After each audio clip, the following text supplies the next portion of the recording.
alors Thioune dañuy ñëw ci projet de loi bi nga xam ne yaa koy daanaka fa nga daanelee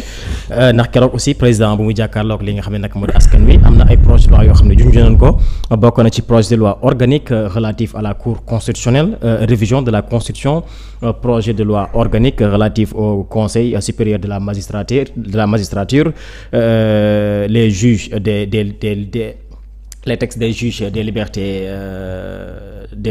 de la détention modification du code procédure pénale ak li nga xam nag moo di code pénal waaye aussi ak ci mbirub retour parquet alors Thioune nan nga jàngatee aussi décision bi nga xam ne président jël na ko wala annonce yi nga xam def na ko par rapport ak ci justice bi mu nuy xamal ni dinañu jubbantiwaat wala dinañ saytuwaat li nga xam ne nag moo di constitution bi anam bi nga xam ni foofu la président war des ci conseil supérieur de la magistrature dinañ ko xool waaye aussi dinañ fi jëlee lii di conseil constitutionnel teg fi li nga xam nag moo di cour constitutionnelle comme ni ñu ko waxee woon bu nekkee ci kujje gi juge des libertés et de la détention aussi dinañ ko indi dinañ modifier lii di code pénal ak lii di code procédure pénale waaye tamit mbirum retour parquet dinañ ko xoolaat bu baax a baax. waaw xam nga si la dafa am yenn révision yi soo ko defee. impérativement d'accord da ngay laalaale constitution bi. loolu vraiment ñaari ñoo ànd. c'est comme tey. bi député yi changé woon règlement intérieur bi les articles 98 97 98 et 99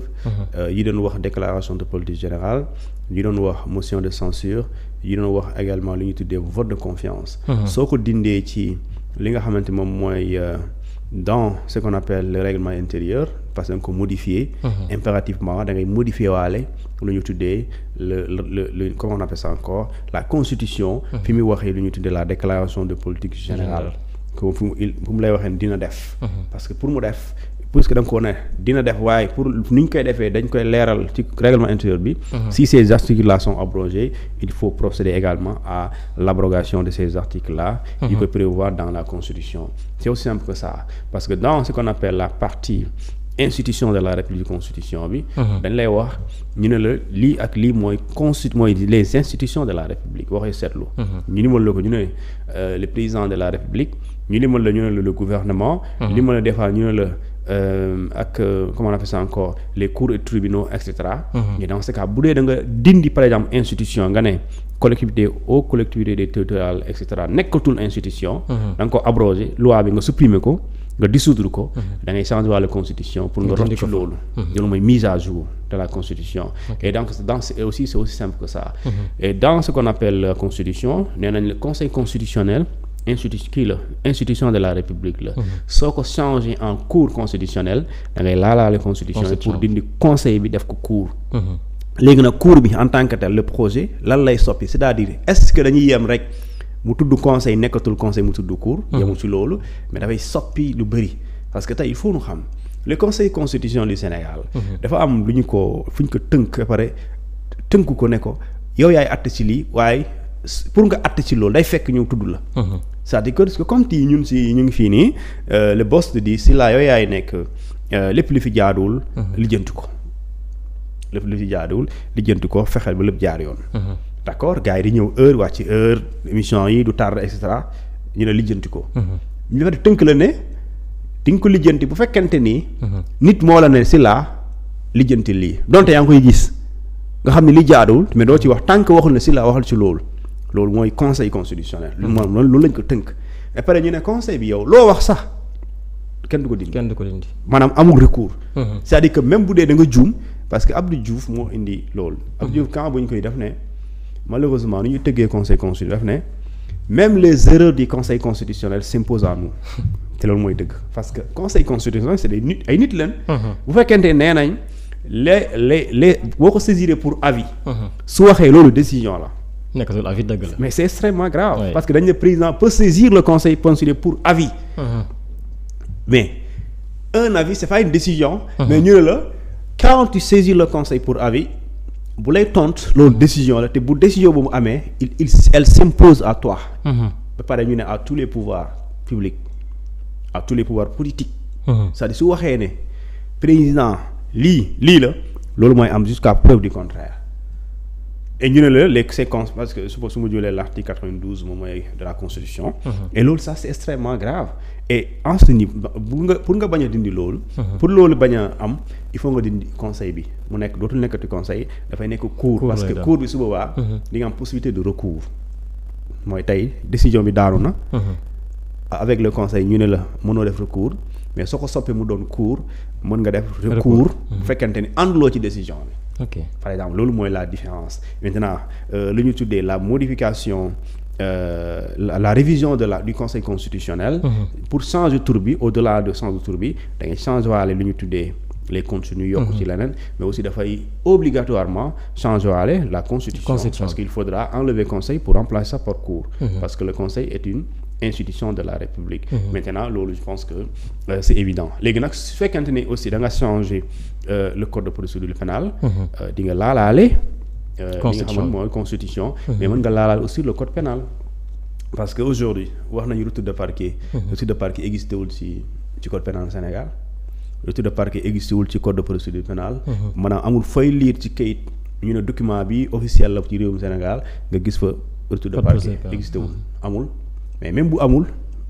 police plutôt procureur mu ngi utiliser loolu comme solution parce que foo ñu xam retour de parquet bonul comme ni nga ko yaakaaree parce que retour de parquet bu tax ñu la koy def mooy yow